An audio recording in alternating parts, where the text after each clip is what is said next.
This beautifully lit cabinet is the result of installing these, the Gritin 84 LED motion activated rechargeable under cabinet lights. Inside the box we've got 2 LED strips, 2 magnetic mounting templates, 1 USB-C cable, some instructions, 2 magnetic mounting bases with adhesive pre-applied, and a third one which also includes some mounting screws.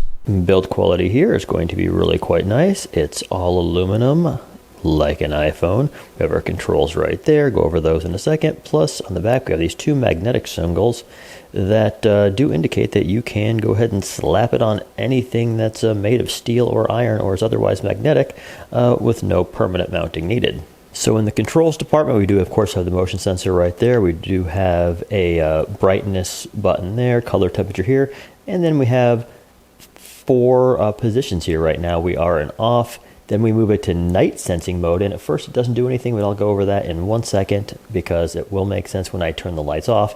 Then we have just our regular motion sensing button right there, which of course turns it on because it is sensing light, and then always on is right there. Color temperature, we kind of just go from really cold white to warm white to medium cool white and back to cold. So basically just 3: warm, daylight-ish, and then cool. So I'll keep that on daylight, or what appears to be. We have 3 levels here: low, low medium, medium, medium high, and high.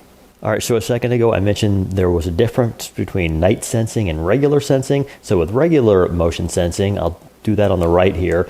Anytime there's motion, it turns on. Night sensing, I'll do it on this one. Basically 2 conditions have to be met. It has to be both dark in the room and it has to sense motion. So if I put it on night sensing here, nothing actually happens. It won't turn on. However, on this other one, I'll put it on day sensing, and then it turns on because it kind of sees my hand right here. So watch what happens when I turn the lights off.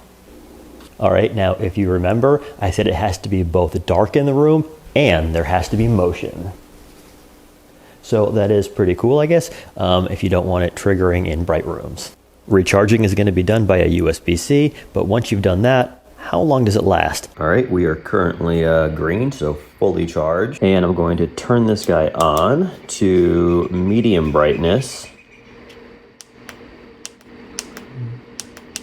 Now that right there is 3 out of 5, so 50%. And now I'm just going to set it by my windowsill and see how long it takes to run out. All right, guys, it's about 1:30 in the morning, which means this has been going for like 12 hours now. About to go to bed, so I'm gonna turn it off for the night and then turn it back on in the morning and kind of pick up where we left off. All right, guys, following day, 1 p.m., turning it back on again.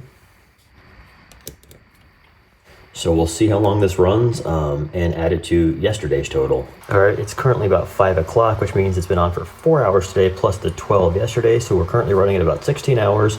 Though it does seem like it's getting a little dimmer. So we'll check in again in a little bit. All right, guys, it's just shy of 8 right now, which means it didn't quite make it 7 hours today. I believe earlier we said it made it 4 plus the 12 yesterday.